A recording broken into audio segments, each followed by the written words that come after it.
자족의 비결이라는 제목으로 함께 은혜를 나누고자 합니다. 먼저 오늘 우리가 함께 보는 이 4장에서 바울은 이 빌립보 교회의 일치와 연합에 방해가 되는 이 두 사람의 실명을 거론하며 서로 화평을 이루도록 노력하라고 당부합니다. 그리고 옥중에 있는 자신을 위해 물신양면으로 후원한 데에 대한 감사 인사와 그리고 축도와 문안으로 서신을 마감하는 것을 보게 됩니다. 이를 조금 더 자세하게 살펴보면 먼저 2절부터 9절에서는 이 언뜻 보면 신앙생활 전반에 관한 여러 가지의 권면들이 단편적으로 제시되고 있는 것처럼 보여집니다. 즉, 짧은 여러 가지의 권면들이 서로 상관없이 제시된 것처럼 보여진다라는 것이죠. 그러나 전체적으로 한번 생각해 보면 한 가지 중심되는 것이 있다는 것을 알게 됩니다. 그것이 뭐냐면 주 안에서 기쁨과 평강을 누리라 라는 것입니다. 이러한 관점에서 보게 되면 2절에서 유오디아와 순두개의 화해를 권면하는 것을 보게 됩니다. 이들은 바울과 함께 복음을 위해 늘 힘썼고 또 빌립보 교회에서 비중 있는 위치에 있던 인물이라는 것을 생각해 볼 수 있습니다. 그런데 이들에게 갈등이 있었다는 것이죠. 아마 둘 사이에 어떠한 불화로 보여지게 됩니다. 사실 이 같은 일은 교회 생활의 현장에서 수없이 발생되는 문제들인 것을 볼 수가 있죠. 그러므로 이 화해하라라는 이 바울의 권면은 이 둘만의 문제뿐 아니라 빌립보 성도 전체, 아니 현재 말씀을 보고 있는 우리에게도 화해하고 같은 마음을 품어 주 안에서 기쁨과 평강을 누리기를 원한다라는 바울의 권면인 것을 알 수가 있습니다. 그러면서 4절에 주 안에서 항상 기뻐하라라고 거듭해서 권면을 합니다. 이는 주 안에서의 기쁨이라는 것은 환경에 따라 영향을 받는 것이 아니라 성도의 내면적 신앙 자세와 직결되어 있다는 것을 말하는 것입니다. 또한 5절에서 말하는 이 관용 역시 다른 사람을 이해하고 품어주는 자세로서, 즉 성도가 기쁨의 삶, 평강의 삶을 살기 위해 이 대인 관계에서 가져야 할 필수적인 마음의 자세라는 것을 말해주고 있는 것입니다. 계속해서 바울은 6절과 7절에 믿음과 감사의 기도 생활에 대한 권고를 하고 있습니다. 여기서 성도는 어떠한 형편에서든지 아무것도 염려하지 말고 모든 일에 구할 바를 감사함으로 하나님께 아뢰야 한다라고 말하고 있죠. 즉, 기도를 통해서 성도는 인간의 지각을 초월한 하나님의 이 평강이 그 마음과 생각을 지키는 것을 체험하여 평강의 삶을 살아갈 수 있다는 것을 말해주고 있는 것이죠. 이어서 8절과 9절에서 자신에게 배운 모든 것을 실천할 것을 권면하고 있습니다. 이 역시 주 안에서 평강을 누리는 것과 직결되어 있다는 것으로 제시해주고 있는 것입니다.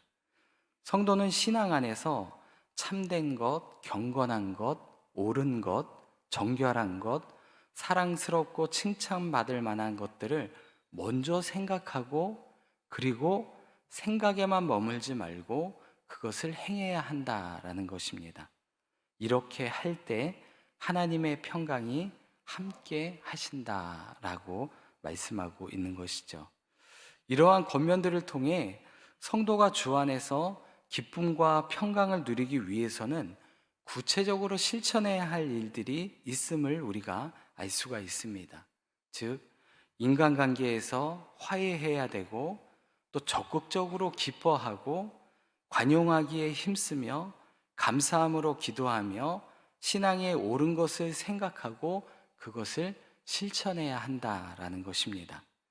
이러한 구체적인 신앙의 실천을 통해서 우리는 하나님의 평강을 누리는 그런 복된 삶을 살아갈 수 있게 될 것입니다. 이 마지막으로 10절부터 20절에서 바울은 빌립보 성도들이 보여준 이 사랑의 후원에 대한 감사와 축복을 전하고 있습니다. 여기서 바울은 자신이 기뻐하고 감사하는 이유는 빌립보 성도들이 자신을 도와주는 이런 물질적인 도움 때문이 아니라고 고백을 합니다. 무엇 때문에 그럼 그가 감사하다고 하냐면 그들의 신앙의 과실의 의미를 지니고 있기 때문에 그렇습니다. 즉 이들의 후원은 바울에 대한 사랑의 표현이자 복음을 위한 바울의 고난에 참여하는 의미를 지녔다라는 것입니다.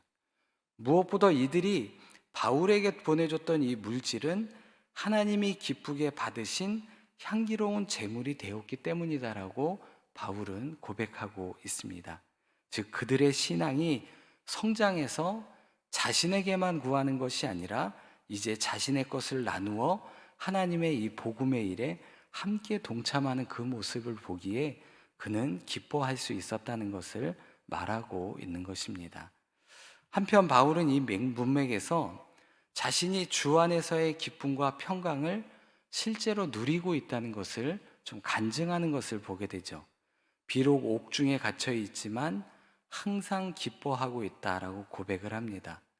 그는 자신이 비천에도 처해보고 또 풍부에도 처해보고 어떠한 환경에서도 자족하는 비결을 배운 사람으로서 능력 주시는 주님 안에서 모든 것을 할 수 있다고 확신에 찬 고백을 하고 있습니다. 그러므로 주 안에서 기뻐하라고 한 이 바울의 권면은 환경을 초월하여 그러한 기쁨을 누리고 있는 바울의 삶의 체험에서 나온 것으로 우리도 주 안에서 주 안에 머물면 바울과 같은 기쁨을 누릴 수 있게 될 것입니다. 그러면 오늘 본문을 통해 주시는 영적 교훈 한 가지를 살펴보겠습니다. 그것은 자족의 비결, 즉 주님 안에 있으면 어떠한 상황에서도 만족할 수 있다라는 것입니다. 13절 말씀에서 바울은 내게 능력 주시는 자 안에서 내가 모든 것을 할 수 있느니라 라고 고백을 합니다. 이 말씀은 성도님들이 담대하고 확신 있는 신앙생활을 할 때 자주 고백하는 구절이기도 합니다. 그럴 경우에 이 말씀이 어떤 의미로 느껴지냐면 믿는 자에게는 불가능이 없다라는 의미로 다가오게 되죠. 하지만 이 말씀은 그런 뜻은 아닙니다. 이 문맥을 보면 이 말씀은 어떠한 여건 속에서도 만족할 수 있다는 의미를 나타내는 것입니다. 즉 바울 자신이 자족할 수 있게 된 그 비결이 무엇인지를 말하고 있다는 것입니다. 그런데 여기서 우리가 좀 주목해야 할 것은 내게 능력 주시는 자 안에서라는 이 말에 있다는 것이죠. 여기서 능력 주시는 자란 바로 예수 그리스도를 가리킵니다. 바울은 이 빌립보서 서신에서 주 안에서 그리스도 예수 안에서라는 표현을 자주 사용하는 것을 보셨을 것입니다.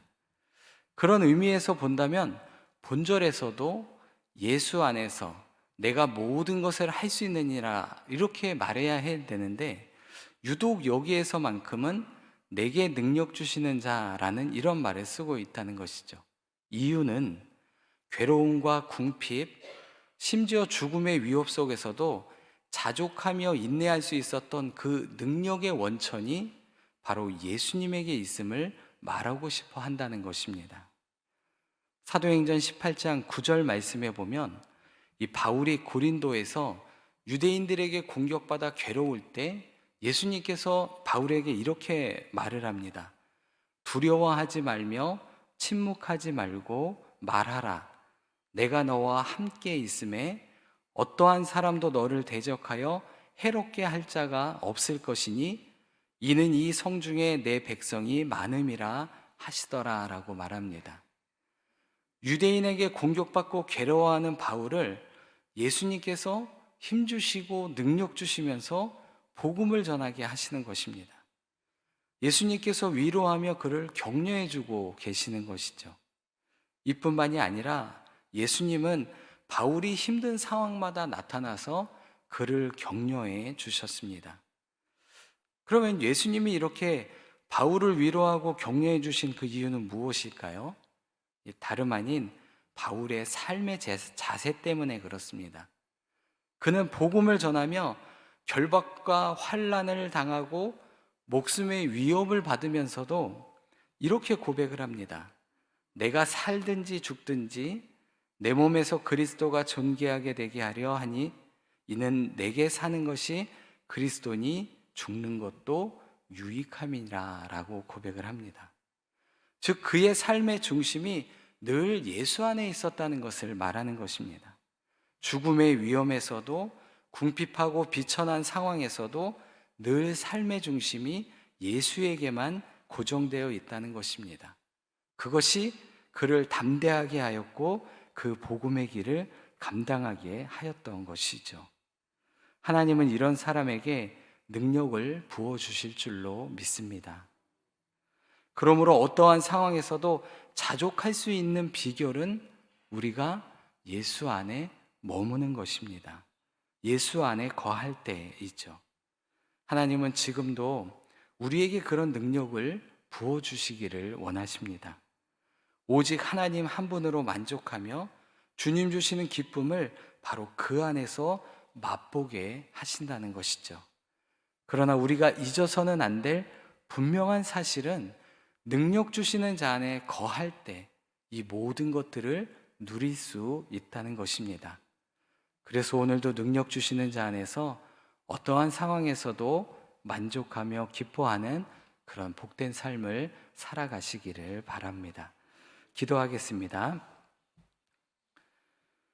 궁일이 풍성하신 아버지 하나님, 오늘도 하루의 첫 시간을 하나님께 드리며 주님과 더불어 시작할 수 있도록 인도하여 주심에 감사를 드립니다. 오늘뿐만 아니라 평생 살아가는 동안 늘 주님과 시작하고 함께 할 수 있도록 우리의 삶을 인도하여 주시고 보호하여 주옵소서. 특별히 주님 안에 거하게 하시고 어떠한 상황에서도 자족할 수 있는 삶이 되게 하여 주옵소서. 그래서 주님만을 바라보고 주시는 은혜에 기뻐하며 살아가는 복된 삶이 되게 하여 주옵소서. 오늘도 찬양으로 하나님께 영광 돌린 우리 천사 찬양대를 기억하여 주시고 주님을 향한 이 고백이 삶으로 이어져 기쁨이 되게 하여 주옵소서. 늘 건강도 지켜주시고 소원하는 일들이 이루어질 수 있도록 축복하여 주옵소서.